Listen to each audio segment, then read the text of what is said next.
പച്ചക്കറികളൊന്നും ഉടഞ്ഞു പോകാതെ തന്നെ നമുക്ക് പ്രഷർ കുക്കറിൽ വളരെ എളുപ്പത്തിൽ തന്നെ സാമ്പാർ ഉണ്ടാക്കിയെടുക്കാം. ഇത് എങ്ങനെയാണ് ഉണ്ടാക്കുന്നതെന്ന് നമുക്ക് നോക്കാം. ഇതിനായി ഞാനിവിടെ 1/4 കപ്പ് അളവിൽ തുവരപ്പരിപ്പ് നന്നായി കഴുകിയെടുത്തതിന് ശേഷം ഒരു കുക്കറിനകത്തേക്ക് ചേർത്ത് കൊടുക്കുന്നുണ്ട്. അപ്പോൾ സാമ്പാറിന് പരിപ്പെടുക്കുമ്പോൾ തുവരപ്പരിപ്പ് എടുക്കുന്നതാണ് കൂടുതൽ ടേസ്റ്റ് ഉണ്ടാവുക. പിന്നീട് ഇതിനകത്തേക്ക് ആവശ്യത്തിനുള്ള വെള്ളം ചേർത്ത് കൊടുക്കുക. അതിനുശേഷം 1/2 ടീസ്പൂൺ മഞ്ഞൾപ്പൊടിയും 1 ടീസ്പൂൺ ഉപ്പും 1 ടീസ്പൂൺ വെളിച്ചെണ്ണയും ചേർത്ത് കൊടുക്കുന്നുണ്ട്. ഇവ ചേർത്ത ശേഷം ഒന്ന് മിക്സ് ചെയ്തതിന് ശേഷം ഞാനിവിടെ കുക്കർ അടച്ച് ഇത് പ്രഷർ കുക്ക് ചെയ്യുന്നതിന് വേണ്ടി അടുപ്പിലേക്ക് മാറ്റുന്നുണ്ട്. ഇനി ഇതിലേക്ക് ആവശ്യമായ പുളി നമുക്ക് കുതിർത്തെടുക്കാം. ഇതിനായി ചെറുനാരങ്ങ വലുപ്പത്തിൽ വാളൻപുളി എടുത്തിട്ടുണ്ട്. ഇത് നന്നായി കഴുകിയതിന് ശേഷം ഇതിലേക്ക് അല്പം വെള്ളം ഒഴിച്ച് കുതിരാനായി വെച്ചിട്ടുണ്ട്.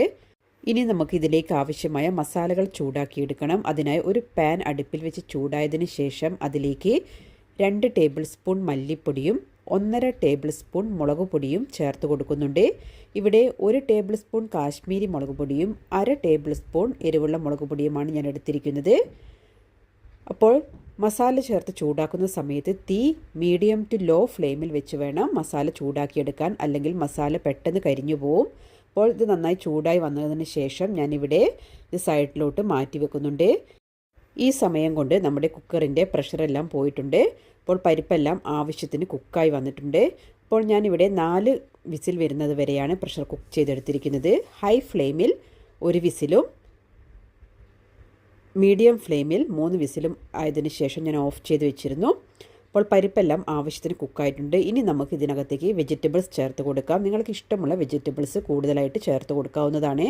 ഞാനിവിടെ ക്യാരറ്റും അതുപോലെ തന്നെ ഒരു മത്തങ്ങയുടെ കഷ്ണവും 1 ഇളവൻ്റെ കഷ്ണവും കുറച്ച് ചെറിയുള്ളിയും പിന്നെ 2 അല്ലി വെളുത്തുള്ളിയും 2 പച്ചമുളകും പിന്നീട് വഴുതനങ്ങയുടെ ഒരു കഷ്ണവും കട്ട് ചെയ്ത് എടുത്തിട്ടുണ്ട്. അപ്പോൾ നിങ്ങൾക്ക് ഇഷ്ടമുള്ള അത്ര വെജിറ്റബിൾസ് ഇതിനകത്തേക്ക് ചേർത്ത് കൊടുക്കാം. അപ്പോൾ ഇത്രയും വെജിറ്റബിൾസാണ് ഞാനിവിടെ ചേർത്തിരിക്കുന്നത്. പിന്നീട് നന്നായിട്ടൊന്ന് മിക്സ് ചെയ്തതിന് ശേഷം കുക്കർ അടച്ച് നമുക്കിതൊന്ന് കുക്ക് ചെയ്തെടുക്കാം. അപ്പോൾ ഹൈ ഫ്ലെയിമിൽ വെച്ച് 1 വിസിൽ വരുന്ന സമയം വരെ മാത്രമാണ് ഞാനിത് കുക്ക് ചെയ്യുന്നത്. കാരണം കൂടുതൽ സമയം കുക്ക് ചെയ്ത് കഴിഞ്ഞാൽ പച്ചക്കറികളെല്ലാം ഉടഞ്ഞു പോവും. അതുകൊണ്ട് ഹൈ ഫ്ലെയിമിൽ വെച്ച് 1 വിസിൽ വന്നതിന് ശേഷം നമുക്ക് ഇതിൻ്റെ ഫ്ലെയിം ഓഫ് ചെയ്ത് വെക്കണം. അപ്പോൾ ഈ സമയം കൊണ്ട് ഞാനിവിടെ ഒരു പാനിലേക്ക് കുറച്ച് വെളിച്ചെണ്ണ ചേർത്ത് കൊടുത്തിട്ടുണ്ട്. അതിനുശേഷം ഇതിനകത്തേക്ക് കുറച്ച് വെണ്ടക്കയുടെ കഷ്ണങ്ങൾ ചേർത്ത് ഒന്ന് വഴറ്റിയെടുക്കുന്നുണ്ട്. അപ്പോൾ ഞാൻ ഇതിലേക്ക് 6 വെണ്ടയ്ക്കയാണ് എടുത്തിരിക്കുന്നത്. വെണ്ടയ്ക്ക നന്നായി കഴുകിയതിന് ശേഷം 2 കഷ്ണങ്ങളാക്കി കട്ട് ചെയ്തെടുത്തിട്ടുണ്ട്. അപ്പോൾ ഇതിനകത്ത് പുഴു ഉണ്ടോ എന്നെല്ലാം ശ്രദ്ധിച്ചതിന് ശേഷം വേണം നിങ്ങൾ കട്ട് ചെയ്തെടുക്കാൻ. അപ്പോൾ ഈ എണ്ണയിൽ കിടന്ന് ഒന്ന് ആ വെണ്ടയ്ക്ക ഒന്ന് വഴറ്റിയെടുത്തതിന് ശേഷം പിന്നീട് ഞാൻ ഇതിനകത്തേക്ക് തക്കാളി കൂടി ചേർത്ത് കൊടുക്കുന്നുണ്ട്. ഒരു വലിയ തക്കാളിയാണ് ഞാൻ ഇതിനകത്തേക്ക് ചേർത്ത് കൊടുത്തിരിക്കുന്നത്. അപ്പോൾ കുറച്ച് വലിയ കഷ്ണങ്ങളായിട്ട് തന്നെയാണ് ഞാനിവിടെ തക്കാളി ചേർത്ത് കൊടുത്തിരിക്കുന്നത്. അപ്പോൾ തക്കാളിയും വെണ്ടയ്ക്കയും ചേർത്ത് 1 മിനിറ്റ് സമയം ഒന്നുകൂടെ വഴറ്റിയതിന് ശേഷം ഇവിടെ ഞാൻ ഫ്ലെയിം ഓഫ് ചെയ്യുന്നുണ്ട്. അപ്പോൾ സാമ്പാറിൽ മസാലകൾ ചേർക്കുമ്പോൾ പൊടികൾ ഒന്ന് ചൂടാക്കിയും അതുപോലെ വെണ്ടയ്ക്കയും തക്കാളിയും വഴറ്റിയും ചേർത്ത് കഴിഞ്ഞാൽ സാമ്പാറിന് ഒരു പ്രത്യേക ടേസ്റ്റ് തന്നെയാണ് കിട്ടുക. 1 വിസിൽ വന്നതിന് ശേഷം ഞാനിവിടെ ഫ്ലെയിം ഓഫ് ചെയ്ത് വെച്ചിരുന്നു. അതിൻ്റെ പ്രഷർ പോയതിന് ശേഷം ഇവിടെ ഞാൻ ലിഡ് ഓപ്പൺ ചെയ്തിട്ടുണ്ട്. പിന്നീട് നമുക്ക് ഇതിനകത്തേക്ക് നമ്മൾ നേരത്തെ ചൂടാക്കി വെച്ചിരിക്കുന്ന മസാല ചേർത്ത് കൊടുക്കാം.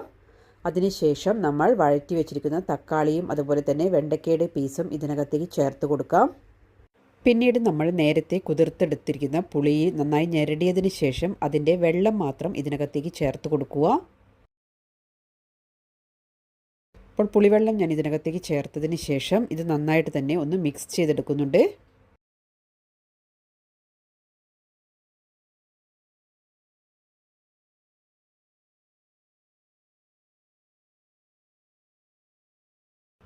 അതിനുശേഷം ഇതിനകത്തേക്ക് ആവശ്യത്തിന് ഉപ്പുണ്ടോ എന്നെല്ലാം നോക്കിയതിന് ശേഷം ആവശ്യത്തിന് ഉപ്പ് ഈ സമയത്ത് ചേർത്ത് കൊടുക്കാം.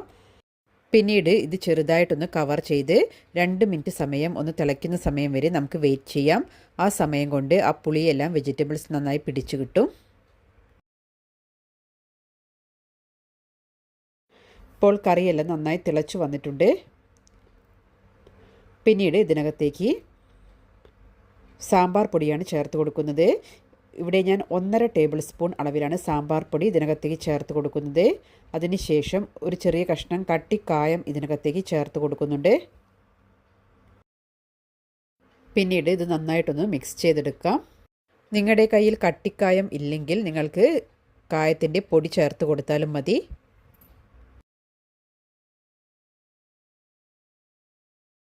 ഇപ്പോൾ നന്നായി മിക്സ് ചെയ്തതിന് ശേഷം പിന്നീട് ഒരു ചെറിയ കഷ്ണം ശർക്കര ഇതിനകത്തേക്ക് ചേർത്ത് കൊടുക്കുന്നുണ്ട്. പിന്നീട് കുറച്ച് മല്ലിയില ചെറുതായി അരിഞ്ഞത് ചേർത്ത് കൊടുക്കുന്നുണ്ട്. അപ്പോൾ ഇത്രയും ചേർത്തതിന് ശേഷം നമുക്ക് ഇത് നന്നായിട്ടൊന്ന് മിക്സ് ചെയ്തതിന് ശേഷം ഇവിടെ ഫ്ലെയിം ഓഫ് ചെയ്ത് വെക്കാം. ഇനി നമുക്ക് ഇതിനകത്തേക്ക് താളിച്ച് ചേർക്കണം.